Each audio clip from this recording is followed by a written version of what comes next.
What's up, everybody? Welcome to the GameOverGreggy show. I'm one of your hosts, Greg Miller, alongside the producer/seducer, Nick Scarpino. Hello. The pride of Long Island, Colin Moriarty. It's good to be here with you today. It's good to be here with you today. Oh, it's not. And the pure one, Tim Gettys. Tim Most. How are you guys? Good. Good. Mm-hmm. I don't want to do the rigmarole. I want to get right into this. I have a serious topic to begin with. Who's up to date on Alton Sterling? I am. I'm not. Can't not? say that I am, Greg. Alton Sterling was murdered last night in Louisiana by police. We continue to do this on this show where we have to keep bringing up the same topics. Sometimes we stumble into them and say something we did in the first episode of the first show, and now we have new thoughts on it. But this is now at least the third one about how if you are a black person, you will be killed by the police. And I'm getting fucking sick of it. I'm very angry. I was very angry last night. I've been very angry all day. I went back through the episodes, the ones that I've been able to jump back to. I immediately jumped to Stop Being a Racist, episode 82, part 1. At the 30, every time we do this, I have the same rant where I'm upset and there's nothing to do. May I, real quick, ask you a question? What they don't even know what this is, so shouldn't you begin there? I was going to start with this setup to it and then get into it if you don't mind. Oh, yeah, no, it's fine. Thank you for helping host the show with me.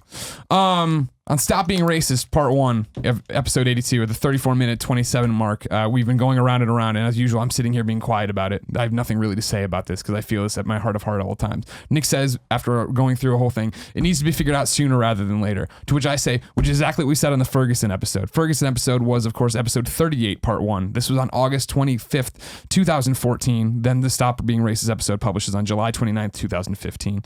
What we said in the Ferguson episode. We're back to where we were in the Ferguson episode. This is great, and it's great to have these conversations. If South Carolina can just hold on 2 weeks, though, there will be something else everyone will want to talk about, and no one will be paying attention to this. It's the same thing that happened with the Ferguson thing. It's like, this really sucks. Everything's fucked up. How do we fix it? Nobody will. It's too hard. There's no easy solutions, and we won't fix it. It'll keep going. Nick came in back, talked a little bit more, then I cut him off again. But then it went down to something, and 2 other events happened, and then it was Baltimore, and everybody's back on this. Quote, oh, nothing's changed. Hey, everybody, that thing we were super fucking mad about a while ago didn't fix the problem. Now, wait a minute. And it went away, and something else happened. This speaks directly to what we've been talking about with gun control. This is what we're talking about with police brutality, and it keeps coming up on the show, and I'm kind of at my end of my fucking rope as a human about it, and I don't know what to do with these emotions. So rather than do the thing I did here, I started actually looking into it. I'm going to read to you the article from the AP about this to bring you all up to speed. Then we'll watch 2 videos. From the AP, Feds open investigation into deadly police shooting. This is from Mike Kunzelman. Yeah, Kunzelman. Baton Rouge, Louisiana. The U.S. Justice Department opened a civil rights investigation Wednesday into the video-recorded police killing of a black man who authorities say had a gun as he wrestled with 2 white officers on the pavement outside a convenience store. Alton Sterling, 37, was confronted by police and then shot on Tuesday after an anonymous caller said he threatened someone with a gun outside the store, where he was selling homemade CDs, authorities said. In a cell phone video taken by a community activist and posted online, the 2 officers pinned Sterling to the ground. Someone yelled, "He's got a gun, and gunfire erupted moments later. At a news conference Wednesday, Baton Rouge Police Chief Carl DeBatty, you want to say? DeBatty? Yeah, DeBatty Jr. said that Sterling was armed. That's a hell of a Louisiana name. Yeah. Well, I'm just called DeBatty Jr. Yeah. Said that Sterling was armed, but that there are still questions about what happened. Real quick, I should chime in. We are recording this on Wednesday of this week. God only knows what's going to happen between the time you hear this on Friday as a Patreon supporter or when it posts on Monday. I'm sure things will get worse. I'm sure there will be riots. Quote, like you, there is a lot that we do not understand. At this point, like you, I'm demanding answers, DeBatty said, calling the shooting, quote, a horrible tragedy. The officers I'm going to read the whole article, by the way. The officers, identified by the chief as Blaine Salamoni, a 4-year member of the department, and Howie Lake II, who has been on the force for 3 years, were placed on administrative leave, standard department procedure. Authorities would not say whether one or both fired their weapons or how many times. Governor John Bel Edwards of the U.S. Justice Department announced the investigation by the department's Civil Rights Division. Quote, I have very serious concerns. This video is disturbing to say the least, Edwards said. The shooting stirred anger in Baton Rouge, with hundreds protesting Tuesday night and demonstrations continuing Wednesday. Community leaders and Sterling's family demanded a federal investigation. Quote, Mr. Sterling was not reaching for a weapon. He looks like a man that was actually fighting for his life, said State Rep Edmund Jordan, an attorney for the Sterling family. Quinetta McMillan, the mother of Sterling's teenage son, trembled as she read a statement outside City Hall. where a few dozen protesters and community leaders had gathered. Her son, Cameron, 15, broke down in tears and was led away as his mother spoke. She described Sterling as, quote, a man who simply tried to earn a living taking care of his children. Quote, the individuals involved in this murder took away a man with children who depended upon their daddy on a daily basis, she said. The police chief urged protesters to remain peaceful, and Mayor Kip Holden likewise sought to ease tension, saying, quote, we have a wound right now, and we'll be healing and making the city and parish whole again. Police said they have dash cam video, body cam video, and store surveillance footage of the shooting that will be turned over to the Justice Department. But Lieutenant Johnny Dunham said the body cam footage may not be as good as investigators hoped for because the cameras became dislodged during the scuffle. Marjorie Esmond, executive director of the Louisiana ACLU, said if body cameras became dislodged, there are, quote, serious questions, unquote, that need to be asked. Quote, is that because there was something wrong with the equipment? Is that because the officers were not trained how to properly fasten them? She said. Right when they're needed most is when two of them malfunction the same way. The Justice Department will look into whether the officers willfully violated Sterling's civil rights through the use of unreasonable or excessive force. Similar investigations, which often take many months, were opened following the deaths of Michael Brown in Ferguson, Missouri, and Eric Garner in New York. Federal investigators must meet a high legal burden to bring a civil rights prosecution, establishing that the officer knowingly used unreasonable force under the circumstance and not simply make a mistake or use poor judgment. Many federal probes conclude without criminal charges. In the video, which appears to be shot from inside a nearby parked car, one of two officers outside the store can be seen tackling a man in a red shirt and wrestling him to the ground. Then the other officer helps hold the man down. At one point, someone can be heard saying, "He's got a gun," and then one officer on top of a man can be seen pulling his weapon from his holster. After some shouting, what sounds like a gunshot can be heard and the camera pulls away. Then more shots can be heard. At one point, a person in the vehicle asks, "They shot him?" as a woman can be heard crying. The store's owner, Abdul Mufali told the Advocate newspaper that Sterling was not holding a gun during the shooting, but that he saw officers remove one from his pocket afterwards. Mufali said an officer yelled gun during the scuffle, and an officer then fired 4 to 6 shots into Sterling's chest. On Wednesday, when a pastor told the small crowd gathered that the protest should be peaceful, 45-year-old Sharon Alexander, her voice cracking, countered, "We don't need peace, we need answers, we need justice." Alexander, who was there with her daughter and the 3 other relatives, said later, "We sound like a broken record. It's time for a change." Protesters and friends created a memorial to Sterling on the white folding tables and folding chairs he used to sell homemade music compilations on CDs. He never bothered nobody. He was just trying to make an honest dollar, said Arthur Baines, who came by to pay his respects. One of the employees at the store said Sterling often gave away CDs or petty cash. He bought food or drinks for some people. He was a very nice guy, he said. He helped a lot of people. The man who claimed to have shot the cell phone footage, Arthur Reed, says his company, Stop the Killing Incorporated, makes documentary-style videos about killings in Baton Rouge. Quote, "We look at ourselves as being service to the community." So now, before moving on to that, we will watch this video. Kevin, it's up to you if you want to put it in. If the video pops up here, ladies and gentlemen, it's graphic of a man being shot.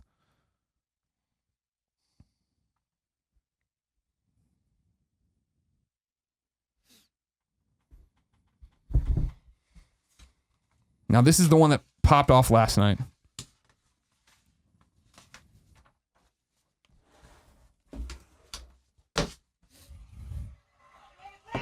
Now, this is the extended version, 42 seconds. Nick, can you see okay? No, it's okay. Oh, there it is. So here he is being tackled, shoved to the ground, slammed on the car. Officer 2 comes over, holds him down.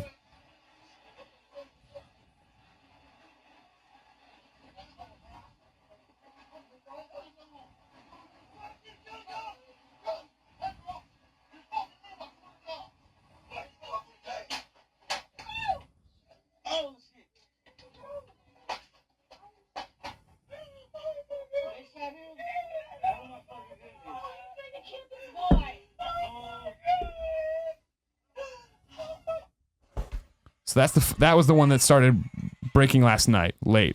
That was the one that had the hashtag begin trending, brought it to my attention that this is happening again. Today, the Daily Beast has this video. Have you seen this one, Colin? No.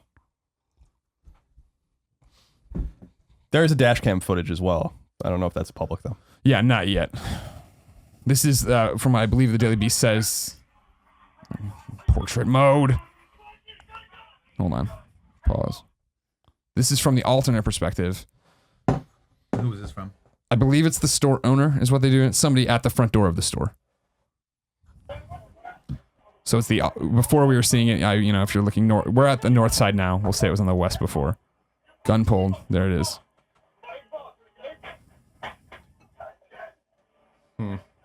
Now when they come back, you're gonna see them pull the gun from his pocket as he bleeds to death and clutches his chest.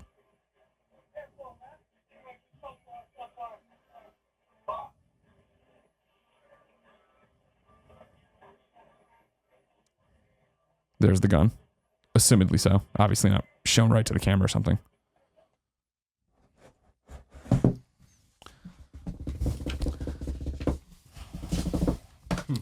So this has left me again angry and confused at how this continues to happen. The problem I find is that when I woke up today, I was like, all right, well, this won't be the one where it's met with indifference. And how do we solve this problem? And what can I do as a citizen of the United States? And I don't have an answer for you.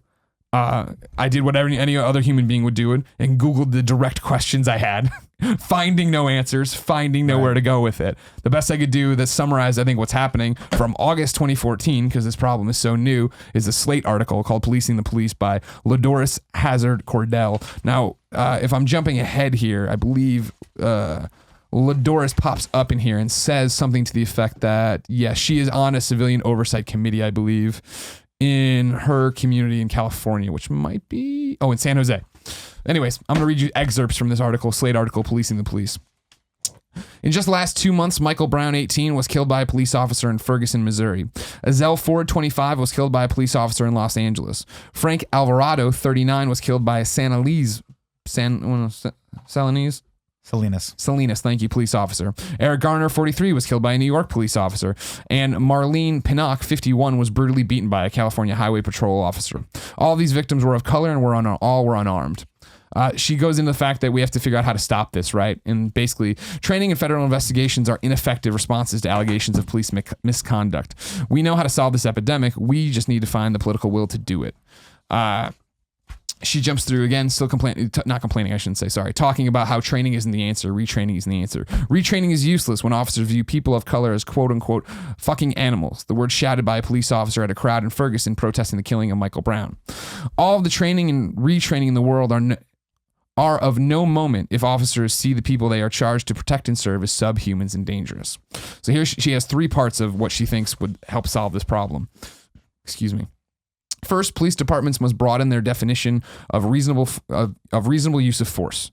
In 1989, the U.S. Supreme Court, and this speaks, aside from Greg, of why everything gets thrown out, right? They always going up for these indictments, right? And they don't go through, and that's when everything really gets fucking crazy and there's riots and stuff like this. This is speaking to why that's so tough. In 1989, the U.S. Supreme Court in Graham v. Connor defined the reasonable use of force as, quote, judged from the perspective of a reasonable officer on the scene, and its calculus must embody an allowance for the fact that police officers are often forced to make split-second decisions about the amount of force necessary in a particular situation, end quote. That definition has been interpreted narrowly by law enforcement agencies across the country to mean that the reasonableness of force is limited to an examination of only the amount of force used in the moment. The conduct of officers right before this use of force is never examined. Under this definition, officers who provoke individuals and officers who escalate situations get a pass. The definition of what constitutes the reasonable use of force must be expanded to include the circumstances leading up to the use of force, so that the inquiry into the misconduct sweeps in whatever the officer did prior to that decision to use force, along with the conduct of the victim. There's a precedent for this. This year, which again 2014, both the Seattle Police Department and the Los Angeles Police Department extended their definitions of reasonable use of force. Now, in Seattle, officers cannot use physical force, quote, against individuals who only verbally confront them unless the vocalization impedes a legitimate law enforcement function or contains specific threats to harm the officers or others, end quote. And in Los Angeles, the use of deadly force must include, quote, consideration of not only the use of deadly force itself, but also an officer's tactical conduct and decisions leading up to the use of force when determining its reasonableness, end quote. Second thing she comes with are city and counties must establish independent civilian oversight agencies for their law enforcement departments. She goes through the fact that this is in South Africa, Canada, Belgium, blah, blah, blah. Then it's already happening in the States. Palo Alto has one, Kalamazoo, Michigan has one, Honolulu had one. There's a complete listing over at NACOL, nacole.org. She is on the one in San Jose. The beauty of civilian oversight is that it holds police officers accountable to the public by providing independent review of complaints of police misconduct instead of relying solely upon internal investigations in which the police investigate themselves. Then she gives this example. In 1988, murder of 20-year-old Cara Knott by Officer Craig Peer, a 6-year veteran of the California Highway Patrol, illustrates what happens when independent civilian oversight is not part of misconduct investigations. After stopping Knott, ostensibly for a traffic violation, and I'm saying Peer. You know what you say? Peer? Peer. Made sexual advances on her. When she refused, he killed her by bludgeoning her with his flashlight, strangling her, and then tossing her body over a bridge. It turned out that a number of young women had also been victims of Peer's advances. And while they had filed complaints with CHP's Internal Affairs Unit, the Department of Internal Investigations dismissed their complaints, finding in favor of Pierre. Pierre is now serving a life sentence in California prison for Knott's murder. Third one she puts out here, and this is something that was argued in Slate that day, is that every single law enforcement officer should be wearing one of the body cameras. We all saw how well that worked out in the case here of Alton. She wraps up, all the outrage surrounding the violence against unarmed black people this summer will amount to nothing if we simply settle for more investigations and more training. There are steps we can take to reduce police violence, and they have been proven to work. Now we're back, though, to where we always are, of I don't know what the fuck to do about any of this. I want to act, and I don't know how to act. I don't know how to challenge a Supreme Court thing. I don't know if you talk to the individual police departments about expanding police force.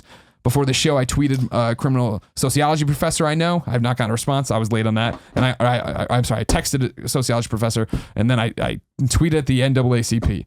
Because I don't know what to do with this rage, this anger, this hurt, these emotions. And it's to the point now where I can't sit there and just say, because I mean, spoiler alert, again, in 2 weeks, a gorilla is going to almost kill a baby, or someone's going to shoot up a church, right. Or there's going to be there's going to be another thing that will make us forget about this, except for the family. You know what I mean? Except for the people who are immediately struck by this. Do we know what he did? The initial call is that he's outside selling his CDs at these white tables, which he apparently does all the time, according to the store clerk. But it was an anonymous call that somebody had seen him threaten someone with a gun. So, and this is always such a sticky situation. Again, we're shooting from the hip here on information that's from yesterday in our world. Hopefully there's more information, more clarity, more insight by the time we get to Friday for the posting on Patreon, Monday for this. I understand I'm a police officer. I've been told someone has pointed a gun at someone, and I'm coming into that obviously hopped up on adrenaline. Right. And I understand that as a police officer, you're putting your life on the line to investigate these kind of situations. Now, what happens before that camera goes on? What does Alton say to them? What do they say back? No idea. But I do know that he gets tackled into a car when it looks like he's just walking around, thrown on the ground, and then it looks to me, and I mean, this is the whole problem of we're all outsiders, bystanders, we weren't there. It looks to me like he's either trying to put his hand behind him or just get it out of their way. It doesn't look like he's reaching for a gun to me. It looks. I mean, my thing there, looking at that video, not knowing any of this, it's just when they say stop moving, he doesn't stop moving, and he had a gun on him. So that's the only thing there is he only pulled the gun when someone screamed he has a gun. Yeah, Yeah. Again, I'm not at all trying to take sides or anything. I don't know anything about this, just based off that. We're all just watching two videos and coming to conclusions. Don't get me wrong. I've had many issues with the cops personally, and understanding all this stuff. So it's this is not okay, obviously. But the cops, they have a job, and you're right. If they say this guy has a gun, he's waving a gun, that's a scary situation. There's adrenaline there. It needs to be taken care of somehow. This way, no, not necessarily. Tackling someone to the ground, when is that okay? And what really bothers me is this thing about they get to decide the force and how much force is, acceptable for each individual situation. I feel like that kind of needs to be the thing that's redesigned a bit. And I don't know how that happens, what Supreme Court shit needs to be voted for or whatever for that to go down. But that is unacceptable. I think that seems to be the kind of the issue, because the police do have power over us.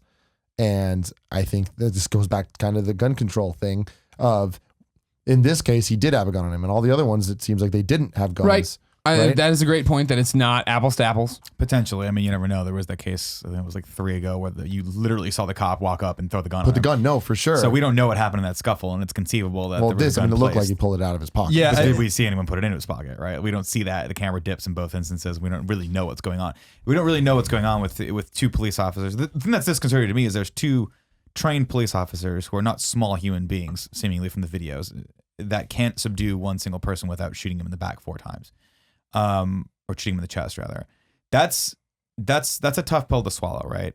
Regardless of whether or not this guy had a gun in his pocket when he was going for it. And again, I don't want to put myself in that situation. I obviously wouldn't react well because I'm not a trained police officer. But this reminds me a lot of the I forgot the gentleman's name, the guy from Fruitvale Station, the one that was over in Fruitvale. The Bart one. Yeah, Eric, not Eric. Shit. I'll check for you. Keep Thank going. You know, who the cop thought he was pulling his taser and pulled his gun and shot him shot him in the back. It's just, this is a hard Oscar Grant. Thank you. It's a hard job for any human being to do. We're putting a lot of pressure on police. We're I putting get a ton that. of pressure on them. Like, I would not react well in a situation where someone brandished a gun either. We all like to think we would. We'd all like to think, because we're conditioned by movies, that we'd go into action and have some sort of amazing kung fu prowess, but in reality we'd get shot or killed or worse. But I mean, I think the thing here with the cop, though, it's like if the cop says, don't move or I will shoot you, and you Right. keep moving. And I get that you're moving because you're scared and because like, you're being terrified, fucking because you've got beaten 2 guys. down. Yeah, you got 2 Yeah. guys that are probably using excessive force on you when they should. I mean, not. that's the problem. I mean, he's in a bad situation. Like, would he have been fucked regardless? You know, history says, yeah. Like looking back at all these other things. That's the bigger issue, right? Is it's not necessarily the gun control issue, and it's not necessarily the police brutality issue. There is an inherent racism. There is a racism that's the factor here, right? And that, I think, is the root of the issue that we're trying to deal with as a society right now. Is that there's an institutionalized racism against minorities, specifically Black people, in this occasion that we have to address. Like, it's such a bigger issue than any one specific example. These are what you're seeing here is sort of the effect of that bigger issue, is the effect of of our society trying to keep these impoverished areas down and impoverished. We need to be going, there's a lot more that can be done in that regard. There's a great guy that we actually should try to get on the podcast. He's been making the podcast rounds, and I forget his name. I'll look it up in a second, but he's an ex-Baltimore PD officer who talks a lot about this subject, and I'll shoot him over to you so you can listen to the podcast I'm talking to. But it's fascinating to hear sort of the mentality that police officers have when they approach minorities, specifically Black people in Baltimore, and how they are looked at, almost preyed upon. And it's fucking terrifying, and it's absurd, right? And they always and I'm going to misquote him a little bit, but the general idea is, right, we always talk about statistics. We talk about things in statistics, right? Where specifically it's statistically higher that there's higher crime rates in areas of higher poverty, right, with higher minority groups. And he talks a lot about how that's a skewed statistic because the officers are told that, they're also told to go make more busts with people in minorities, right? So they're harder on people that have weed on them. They're harder on people that are doing smaller infractions than they would be in typical, higher wealth areas. And so they're basically, in fact, skewing the statistics. So there's all sorts of shit that goes into play here. That's not just the one-to-one connection. However, I do agree with that point of more civilian oversight, because I don't think it's very possible for police to necessarily police. It's hard. Like, I can understand putting yourself in a DA standpoint or a government official standpoint. You don't want to be the guy that cracks down on the police, because that's a bad look too. Which is what's so fucked up. Yeah, you do that. I was trying to find frantically. I'd seen in the things from tweets today, there was somebody who put up an article of why Black people don't, why, because like my whole, I'm with you on to an extent, probably the whole extent, not whatever, we're not there, but like anytime an officer approached me, it's no sir, yes sir, and I'm very rigid, right? Where it's like, I don't understand what's happening before that video to make him continue to move and not do this or that. That's the thing, is that, I'm loath to render a verdict on this as of yet, because the video seems pretty cut and dry, but there's a lot of important evidence missing right now. Sure. I hate this term of I was reading about this, the anonymous. There is no such thing as an anonymous 911 call. It's nonsense. They know exactly who made that call. There's a number traced. You can't block your number from a 911 call. Like, they know who made the fucking call. It's recorded. They have all of that. So that's, first of all, number one, nonsense. So you need to go to that person and figure that out. If it's made on a payphone, you need to do some investigations. You need to figure out who made that call and figure out what they actually saw. That's number one. That's important. So I hate this thing about the anonymous 911 call. Never heard of that in my life. Number two, there's a dash cam video. That's going to give us great perspective on this as well. And we're going to need that as well. We need information about what happened there. My gut instinct tells me that these guys fucked up with this guy. But he was armed. But in Louisiana, as long as you're 18 and not a felon, you can have a gun on you and you can have it in your pocket and whatever. You don't need to like tell anyone that you have it. It's an open carry state. So so you have to go into those situations in Baton Rouge or in New Orleans or wherever, knowing that whatever parish you're in there, parishes being counties in Louisiana, that you are going to be dealing with some pretty volatile people, regardless of where you're at, because they could be armed. So there's an extra tension there as well. Sure. The reason why I don't want to render a verdict yet because I need more information is this, because you brought up the Ferguson thing. Yeah. What happened in Ferguson was a tragedy in the sense that, in a specific sense, that it renewed or reminded us that there is a lot of racial tension in the United States still. But people forget that Michael Brown's murder was done by a guy who was not even charged with the murder, because both the local and state authorities and the federal government said that he protected himself and acted in self-defense. And that's the thing that everyone seems to lose sight of. But we acted so quickly and so hastily when we talked about Ferguson that we didn't let the facts play out. And even the federal government said that guy didn't do anything wrong. You know, and that's the thing that's lost with a lot of things with Ferguson, because I was the one who I think did the Ferguson conversation or talked about a lot about that. And I stand by everything I said in the sense that there is racial discrepancies in this country that need to be rectified. There is a deep-seated racism in the United States against black people specifically that goes back hundreds of years, long before any of our families were even here.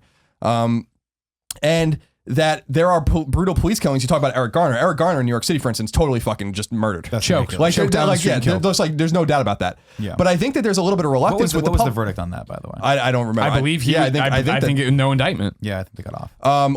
Like with Eric Garner, I think that was a little more. But here's the thing about it, and here's why I'm a little more reluctant, is because with Ferguson, everyone kind of jumped into the fray and didn't let the facts play out.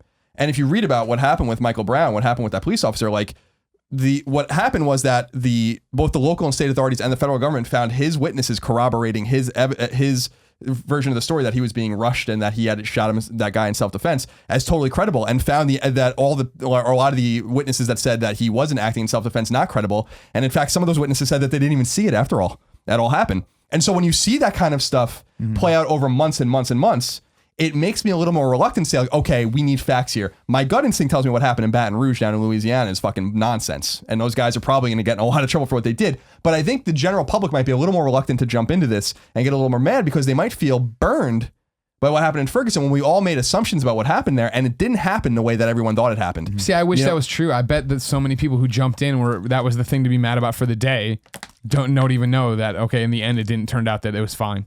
Not fine, but you know what I mean, that it wasn't the same as the guy being choked in New York. Right. And to your point, I want to play a thing for you from. Did you see this from Hot 97 today? No, I just the gentleman's name I was talking about was Michael Wood Jr. Oh, okay. So you can hear him. He's been on numerous episodes of Joe Rogan's podcast, but he's made the podcast around. So definitely look him up. He's got some very interesting and unique perspectives. Well, to what you were talking about, how tough it is to get an internal review from the police and have an honest thing from that.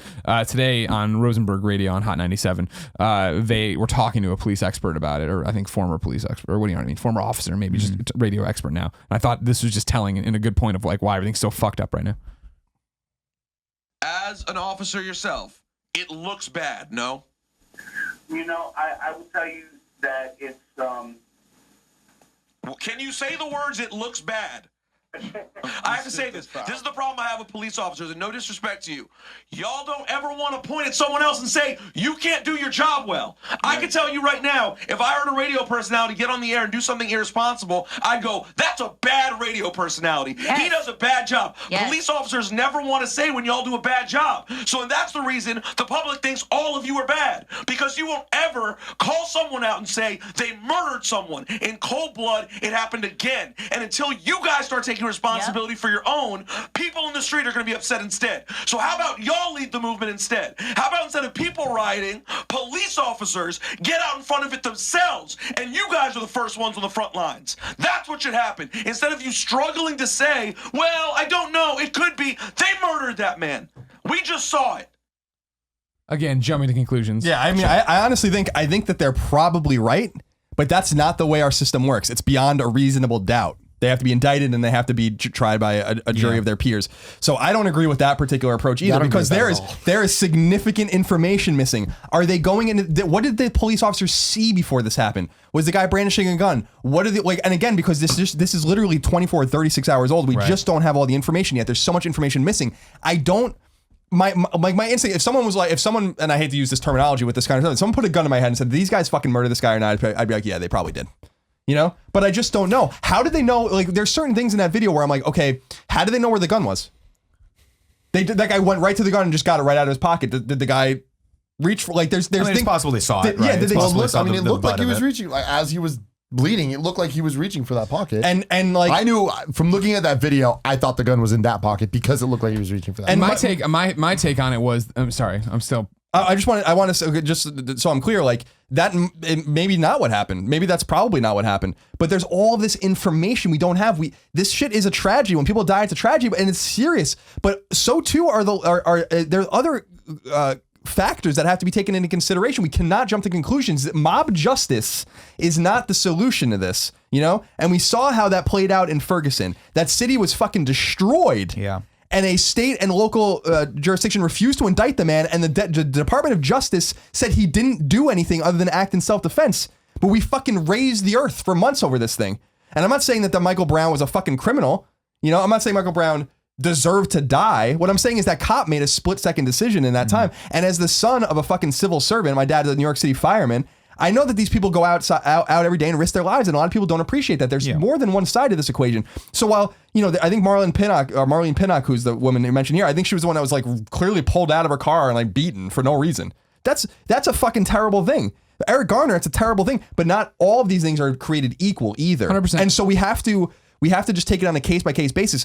I'm not excusing police officers like Tim. I've had bad experiences with cops in my time too. And I understand why people don't trust them, and I certainly understand why minorities and Black America do not have a trust for cops. But we cannot jump to conclusions because we need all of the information. That is going to strengthen the argument later on, and that is going to strengthen the case, and not put all of these things together just to make it numerically stronger when all of them aren't created equal. We need more information, and hopefully, like Greg said, by the time this publishes and by the time everyone sees this on YouTube, there is more information. But I am not comfortable after what happened in Ferguson to just jump to conclusions and say, like, this is the way it went down.